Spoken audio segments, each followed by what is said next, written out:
Cornbread Man, AYTGH, and Man on the Moon, thank you for the tags this morning. Here on the good old One Angry Gamer, we have a report of Funimation copyright claiming Ishuzoku Reviewers on a certain website everyone is familiar with.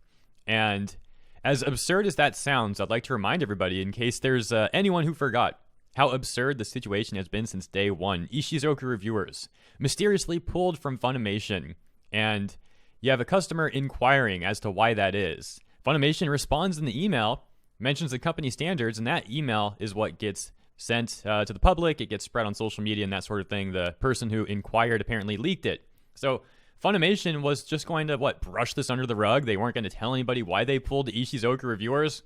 Just hope nobody notices? I mean, how absurd is that? Maybe they thought people would notice but not say anything. I don't know. Don't know why they didn't make a statement on it. And then I don't even think they made a statement when the whole news was spreading either. I mean, everyone was making fun of them. I don't think they said anything about it at all. So there you go, radio silence. I mean, we had more information on this whole situation from a VA who worked on the production than we got out of Funimation. At least she told us some information on Twitter. I did a whole video on this. If you want to see that video, if you haven't seen it yet, I'll leave a link to it in the description. Here's just one example of the kind of stuff she said, though. I know several other people on the show who were upset to see it canceled. We didn't celebrate it. Canceling the show means less acting work, something most of us love to do and are getting paid for. Though I can't speak for everyone because I have no way of knowing how everyone feels. So what's interesting about that is, the caveat at the end. I have no way of knowing how everyone feels. What if, hypothetically, 75% of the people people working on the production of Ishuzoku Reviewers from Funimation were happy to do it and glad to be working, making some money, and maybe 25%, maybe a couple of other people, a handful of other people, they took umbrage with the material, and they, Funimation bent the knee to them because maybe it's those Monica Real types who are buddy-buddy with upper management, Sabin and all of them, and they pull the strings and they make the moves that those people want.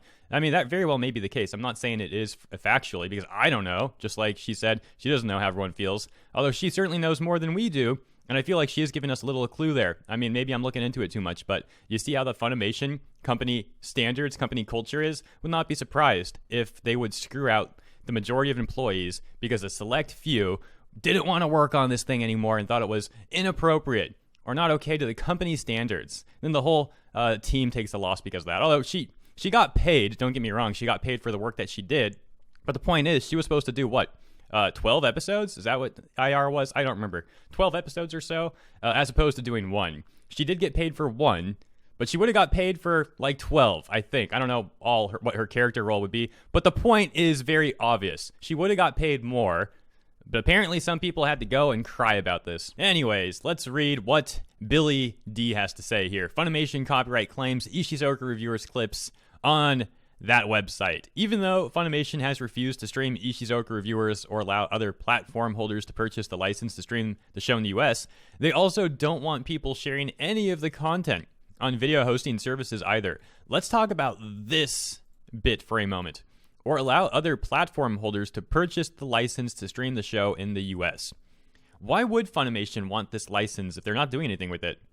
I would imagine they lost money on the contract considering they're not profiting, they're not bringing any revenue in from that contract anymore. So why would they still want it? Hypothetically, if they could sell the contract to someone else that would want to license the show, why wouldn't they do that? Well, to be completely fair to Funimation, I would say there is a chance that no one wants to license it.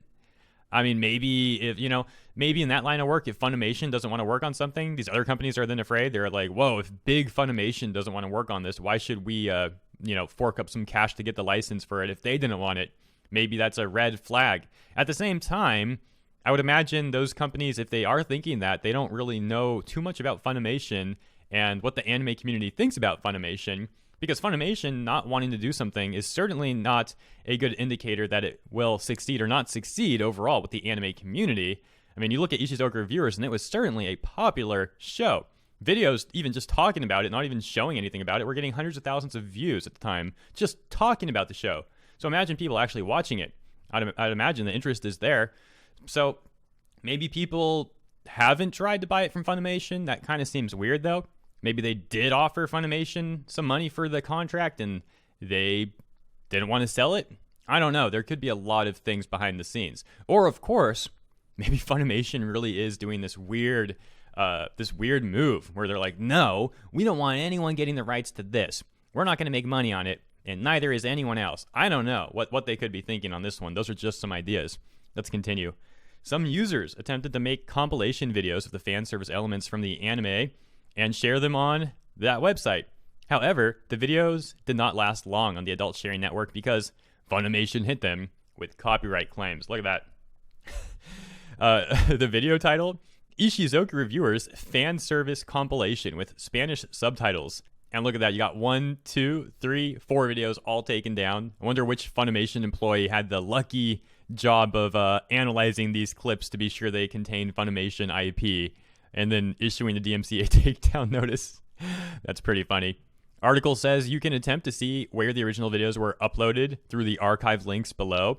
I took a look at one of them, and I can't show these on screen because the archive page is, the recommended videos for the next videos it wants you to see. You get the idea. You know how the website works. I don't need to explain that. Can't show that on YouTube.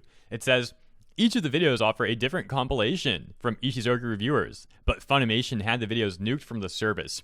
Simply put, Funimation refused to stream Ishuzoku Reviewers back in February of 2020, yet at the same time, they're also preventing fans from putting together compilation videos. They're also holding on to the US streaming license for the show so that other platform holders are unable to get their hands on the show. Now, we talked about that. It very well may be the case, but there's a chance that's not the case. There is a chance, to be completely fair. Although, I don't disagree. I mean, they might be doing that. It's a double dose of giving the middle finger to fans. Funimation would not want to do that, would they? Why would they want to give the fans the middle finger? No, there's no way. I'm being sarcastic. Very sarcastic. If you know anything about Funimation, you know that was a joke. It says, I suppose it shouldn't be that much. I mean, heck, dude, I even did a video talking about how Funimation's free trial even seemed like a scam. And to clarify this, because some people respond in the comments saying, well, free trials are always scams. No. I don't mean like a marketing hook to get you interested on the product and usually using the term scam. I mean, it almost legitimately seemed like a scam because they didn't. This was like, 8 months ago now? I forget exactly what the issue was. But it was like they didn't tell you how long the free trial was or something like that. It was very shady. Even for a free trial thing, Funimation's was exceptionally shady. That video's on YouTube too if you want to see that one. Weird stuff. Very weird stuff. So let's continue on here. I suppose it shouldn't be much of a surprise given that Funimation is also on the Traders of America master list. It's also pretty obvious that Funimation has a big liking for hating on IR because it caters mostly to the straight male audience, but accept other people to run defense for Funimation and ignore. This gets a little colorful. Basically, blast people who blindly support Funimation, despite all the numerous things Funimation has rightfully been criticized for. So just when you think that the Ishuzoku Reviewers news is done, apparently it isn't. They have to go and take down those P-Up videos. There's always something. It's really ironic to me that Funimation, dropped this show, and yet despite that, we have plenty of content coming out from Funimation about Ishuzoku Reviewers because of the sheer absurdity of the situation and how weird they have handled this whole thing. And plenty of great memes from the community as well. I mean, all of this has made Ishuzoku Reviewers a massive success, despite not even being aired by Funimation. I think that's great. That's all I have for this video, though. Thank you all very much for tuning in. I hope you enjoyed. If you like this video, please consider sharing it, liking it, commenting down below with your thoughts, perhaps, and of course, subscribing, hitting the notification bell. All of that should help out. If you want to take it a step further, you can consider becoming a patron on Patreon, link in the description, or a channel member via the join button right next to the subscribe button. And finally, I'd like to give a shout out to the very kind people who promoted yesterday's She Tried to Roast Men, It Didn't Go Well segment. That'll be Anime Night 1992, Johnny E, Mr. Anime 343, DXDKJ, Ambi-Pass Theater Production, Merci Beaucoup, Ashy Onyxy Gaming, Pot on the Brain, The Dinosaur King, The Ice Cream is Just an Illusion, Faunus Ravenwood, Striker Red, Intimidator 0108, Shon M, Shogun, Decker R, and Amazing Ronin. Once more, thank you all, and I look forward to seeing you next time.